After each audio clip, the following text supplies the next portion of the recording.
तो गाइस कैसे हैं? आई होप आप लोग मस्त होंगे। तो देखिए आज की वीडियो जो है बहुत ही इन्फॉर्मेटिव है एंड वीडियो को स्किप मत करना।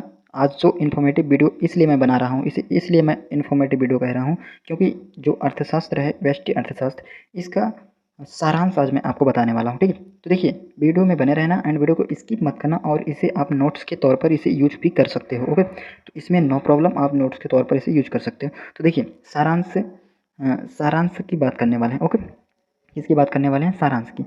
तो हम चलते हैं अर्थशास्त्र पर। देखिए अर्थशास्त्र अर्थशास्त्र होता क्या है?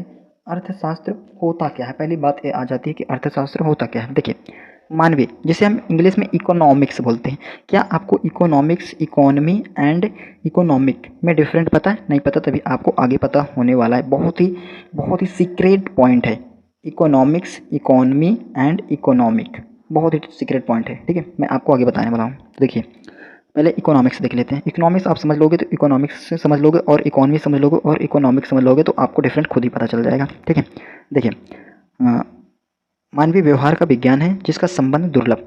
अब मानवीय व्यवहार का विज्ञान, मैं एक पॉइंट वाइज पॉइंट आपको बताता चलूँगा, वीडियो में आपको बने रहना है, बस मैं आपको समझा दूंगा। ठीक है, रिलेट करके चलूँगा। देखिए मानवीय व्यवहार का विज्ञान है, क्या है? मानव के व्यवहार का मतलब आपके व्यवहार का विज्ञान है जिसका संबंध दुर्लभ।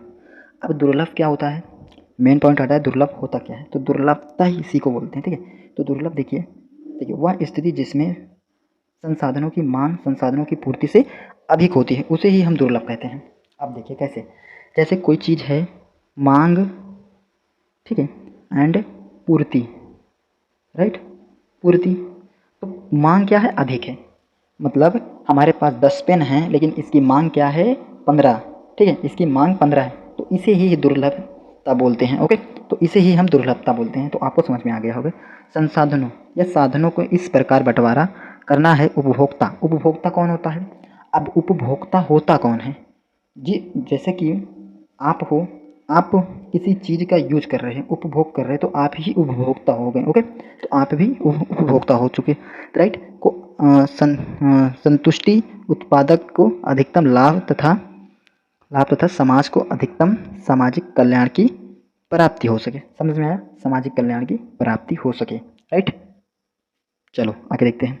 दुर्लभता तथा चुनाव अर्थशास्त्र का सार। देखिए scarcity and choice is the essence of economics. Okay, आगे देखते हैं। थोड़ा इसे इरेज करना पड़ेगा। ओके, राइट, थोड़ा इसे इरेज कर देते हैं। चलिए अब देखिए दुर्लभता दुर्लभता अर्थशास्त्र, दुर्लभता अर्थशास्त्र, इस पर थोड़ा ध्यान दीजिए। ओके, दुर्लभता हमने बता दिया। अब चुनाव से अभिक्रिया, अभिप्राय है सीमित विकल्पों में चयन की प्रक्रिया। कोई चीज़ सीमित है तो उसमें चयन की प्रक्रिया ही क्या होती है? चुनाव। ओके, तो चयन की प्रक्रिया को ही हम बोलते हैं चुनाव। तो देखिए चयन का उत्पन्न मतलब चयन की प्रक्रिया, कोई चीज़ सीमित है मतलब सीमित हमारे पास वह निश्चित मात्रा में है। ठीक है, हमारे पास जैसे कि 10 पेन है, 10 पेन से आपको चुनाव करना है। कई प्रकार की पेन है और उसी में से आपको चुनाव करना है, तो वही को हम चॉइस बोलते हैं। ओके, चुनाव का उत्पन्न, okay, emergency of choice. Okay, चुनाव का उत्पन्न होना, इमरजेंसी ऑफ चॉइस, राइट। देखिए पहला है संसाधन सीमित है तथा संसाधनों के वैकल्पिक प्रयोग संभव हैं, राइट। चलो आगे देखते हैं। व्यष्टि अर्थशास्त्र, very important topic, that is व्यष्टि अर्थशास्त्र। ओके, देखिए व्यष्टि अर्थशास्त्र, राइट। देखिए व्यष्टि अर्थशास्त्र, एक व्यष्टि अर्थशास्त्र हुआ, एक समष्टि अर्थशास्त्र होता है। तो माइक्रो इकोनॉमिक होता है, एक मैक्रो इकोनॉमिक्स होता है। ओके, एक माइक्रो इकोनॉमिक्स एंड एक macro economics. Micro and macro, जैसे कि यहाँ पर आप देख सकते हैं, यहाँ समष्टि है, यहाँ पर समष्टि है और यहाँ पर व्यष्टि है। ओके, थोड़ा चलिए देखिए अर्थशास्त्र की वह शाखा है जो एक व्यक्तिगत आर्थिक इकाइयों जैसे एक उपभोक्ता अथवा एक उत्पादक की आर्थिक क्रियाओं का अध्ययन कराती है। अब समझिए अर्थशास्त्र की वह शाखा है, मतलब अर्थशास्त्र वह शाखा है, मतलब वह भाग है जो कि व्यक्तिगत किसी एक व्यक्ति, व्यक्तिगत का मतलब एक व्यक्ति, स्पेसिफिक एक व्यक्ति की बात हो रही है। ओके, इसमें आर्थिक आर्थिक इकाइयों जैसे एक उपभोक्ता, उपभोक्ता भी आपको बताया हमने, ठीक है। उपभोक्ता अभी मैंने आपको यहाँ पर बताया था, राइट। ओके, उपभोक्ता मैंने आपको यहाँ पर बताया था।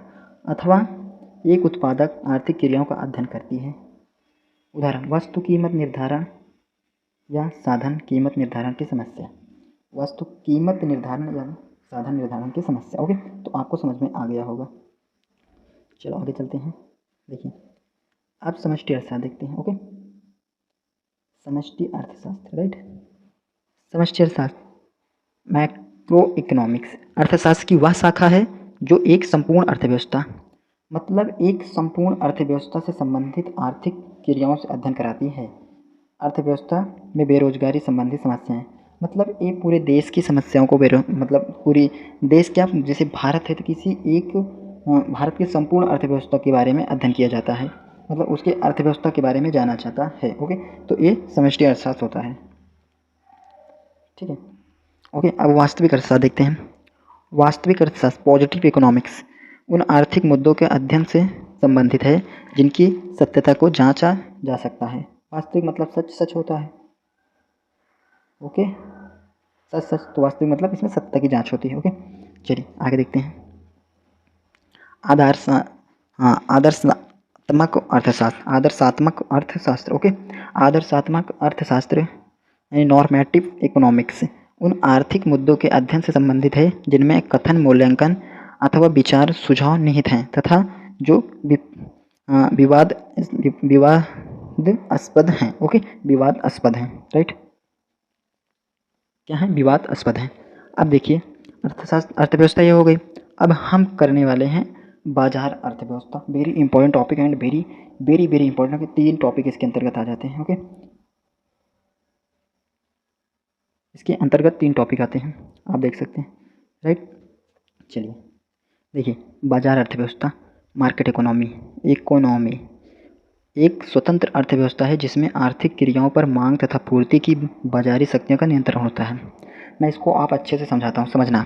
देखिए, बाजार अर्थव्यवस्था एक स्वतंत्र अर्थव्यवस्था है जिसमें आर्थिक क्रियाओं पर मांग तथा पूर्ति की बाजारी शक्तियों का नियंत्रण होता है। मतलब जैसे कि कोई बाजार है तो उसमें जो बाजार का जो भाव है, यानी कि जो प्राइस है, एक प्राइस को एक ही प्राइस में सभी लोग बेचेंगे। अगर वो उस वस्तु को बेच रहे हैं तो एक ही प्राइस में सभी लोग बेचेंगे। हाँ, हो सकता है कोई लोग अलग प्राइस में बेचें, बट एक ही प्राइस में बेची जाती है। तो इसमें सरकार का क्या कहना रहता है कि आप हमें टैक्स देते रहिए एंड इसको आप कैसे भी बेचिए। ओके, कितना भी रेट लगाकर बेचिए। तो ये बाजार अर्थव्यवस्था होती है, ठीक है।